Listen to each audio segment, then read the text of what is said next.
Oi!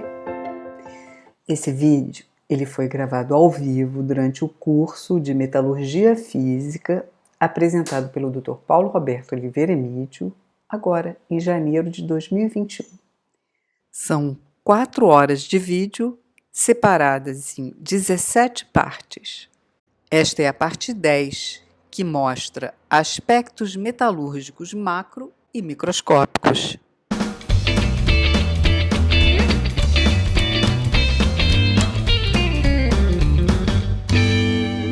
Aspecto macroscópico de um material metálico é aquilo que eu observo a olho nu ou que eu vejo com até um aumento de 10 vezes. Nesse aspecto macroscópico, que normalmente são as macros, olho a olho nu ou com uma lupa. Eu vejo características do processo de fabricação, eu consigo dizer se o material é fundido, forjado, laminado.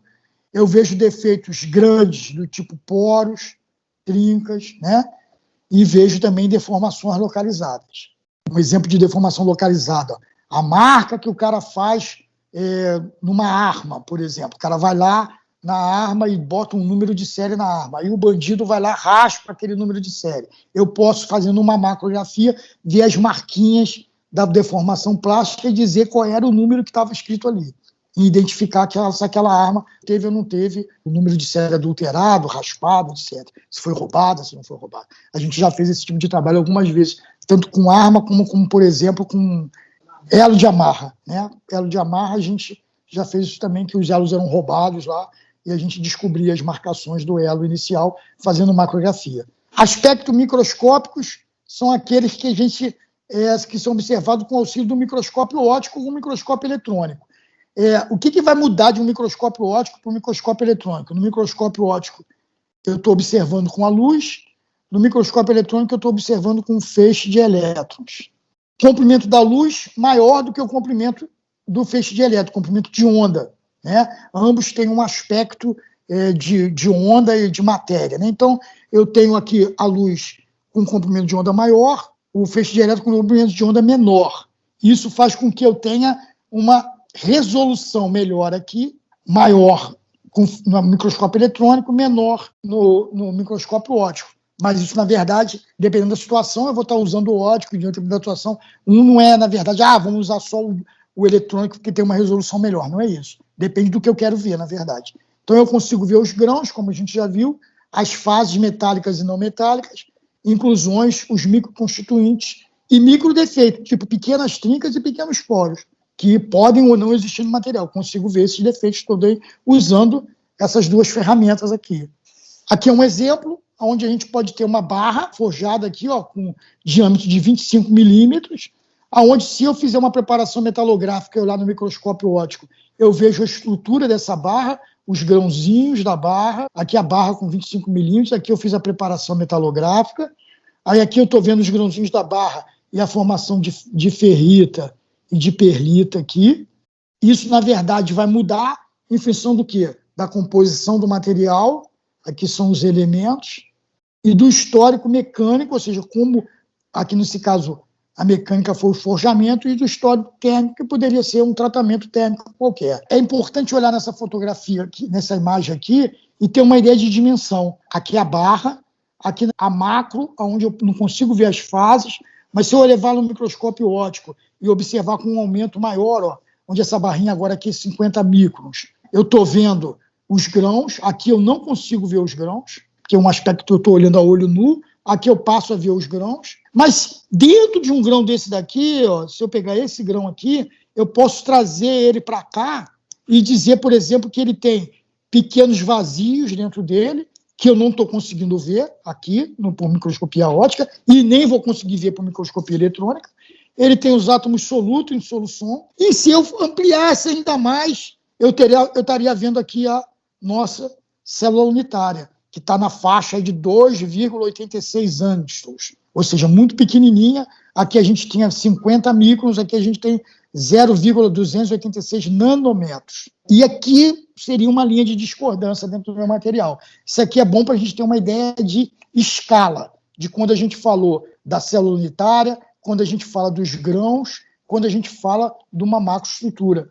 Não, a célula unitária aqui, quando a gente fala dos grãos nessa região aqui, e quando a gente fala da macroestrutura e o que é uma barra, que é um material macro que a gente está vendo lá. Então aqui dá uma ideia boa para a gente de escala das coisas. Nesse outro slide aqui a gente vê um elo de amarra que, quando a gente corta ele, faz uma macro, ou seja, eu só cortei, fiz um lixamento e fiz um ataque químico. Eu consigo ver o elo, consigo ver as linhas de deformação do elo, eu consigo ver a solda do elo aqui, ó, a região do elo que foi soldada. Né? O elo foi conformado nessa direção aqui, ó, e eu consigo ver ali a soldagem do elo. Se eu pegar essa soldagem e trouxer para cá, eu vou conseguir ver a linha de solda aqui, qual é a estrutura que eu tenho olhando no microscópio óptico dessa linha de solda. Vou conseguir medir qual é a dureza que eu tenho aqui para avaliar se isso está dentro, atendendo ainda as propriedades mecânicas que eu espero desse elo. Então são escalas diferentes da coisa, aspectos macro e aspecto microscópico do material. Essa é uma outra figurinha que é para dar a gente essa ideia de tamanho. Então eu tenho aqui, ó, uma barrinha aqui que está me mostrando 10 milímetros de diâmetro. Essa barrinha, se eu olho a estrutura dela, né, eu tenho os grãos. Aqui ele fala, em 1 milímetro quadrado vai existir centenas de grãos. Então eu tenho um tamanho de grão aí na faixa de 50 microns. Tá vendo aqui, ó? Tamanho de grão na faixa de 50 microns. Aqui eu tenho 10 milímetros. Aqui eu tenho a célula unitária, como eu falei, na faixa de 2,86 anos. Eu tenho precipitados no contorno de grão. Eu tenho precipitados dentro do grão incoerente. Eu tenho precipitados coerentes dentro do grão que eu não consigo ver. Eu tenho uma inclusão não metálica. O que é uma inclusão não metálica? Fiquei com um pouco de enxofre lá. Esse enxofre se combinou com manganês e formou, por exemplo, um MnS, sulfeto de manganês, e ficou lá dentro do material. Eu tenho precipitados no contorno de grão, formando um contorno, precipitados bem discretos no contorno de grão. Eu tenho uma precipitação que forma um filme no contorno, e eu tenho aqui planos de deslizamento do meu material dentro do grão, onde houve deformação dentro do meu material. Isso apareceu para a gente, os planos de deslizamento, apareceu lá quando eu mostrei aquele parafuso de inox encruado. Né? Aquelas marquinhas são os planos de deslizamento. Então, aqui a gente tem uma ideia de tudo que a gente pode ter em termos de aspecto macro e microscópico do nosso material. O macro aqui, o micro aqui, né? E coisas que são menores do que o microscópio, submicroscópicos, na verdade. O aspecto da fratura também é importante. A fratura dútil, que ela ocorre por um processo de coalescência de microcavidades, a gente vai estudar isso um pouquinho mais lá na frente, ela é fosca. No aspecto macro, a gente viu isso lá quando apareceu aquelas fraturas do ensaio Charpy. A fratura dútil é fosca, a gente vê ela não é brilhante, e a fratura frágil ela é brilhante, porque a fratura frágil ela acontece pela separação dos planos cristalinos.